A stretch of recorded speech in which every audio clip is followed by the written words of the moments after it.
আসলে আপনারা দেখতে পাচ্ছেন আমার পাশে যে আসামি তার নাম হলো মোহাম্মদ খোরশেদ আলম এবং আমার এই সাব ইন্সপেক্টর মনির হোসেন, আমার বাম পাশে দেখতে পাচ্ছেন, ডাইন পাশে হলো assistant sub inspector Mohammad Hossain.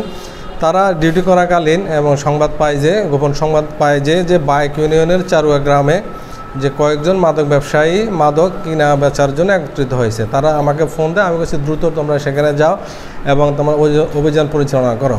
তারা দ্রুত সেখানে যাই অভিযান পরিচালনা করে সকাল 9:15 সময়, এবং তারা অভিযান পরিচালনাকালে একজনকে ধৃত করতে সক্ষম হয়, আরও 3 থেকে 4 জন তারা দৌড়ে পালিয়ে চলে যায়। এবং এই আসামের দেখানোর মধ্যে তার বসতঘরের চোখের নিচ থেকে এই মাদকগুলা মানে গাঁজাগুলা বের করে দেয়। এখানে আমরা গুনে দেখছি যে এখানে 40টা প্যাকেট, প্রতিটা প্যাকেটের ওজন হলো সমান, অর্থাৎ 2 কেজি করে 80 কেজি গাঁজা এখানে আপনারা দেখতে পাচ্ছেন।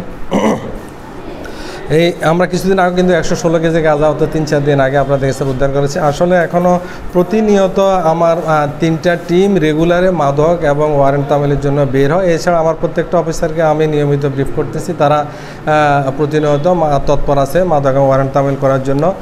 কিছুদিন আগে আপনাদের ঈদুল যে আজহা গেছে, ঈদ উপলক্ষে মাদকের যে আমাদের এখানে মূলত আসলে গাঁজাই বেশি পাওয়া যায়, কিন্তু ঈদ উপলক্ষে দেখা যাচ্ছে যে বিয়ার, হুইস্কি, বিদেশি মদ কিন্তু প্রচুর পরিমাণ আসছে, আমরা এবং প্রচুর পরিমাণ উদ্ধার করতে সক্ষম হয়েছি।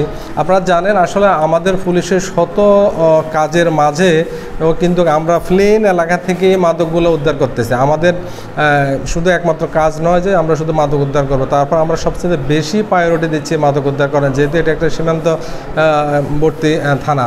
তো এর জন্য ইনশাল্লাহ আমরা সফলতা পাচ্ছি। আমরা আপনাদের সহ মিডিয়া ভাইদের সহ আমরা প্রতিটি জনগণের কাছ থেকে আমরা সহযোগিতা কামনা করি। আমাদের আপনারা তথ্য দিয়ে সহযোগিতা করবেন, আমরা ইনশাল্লাহ আরও বেশি পরিমাণ মাদক উদ্ধার করতে সক্ষম হব। ধন্যবাদ।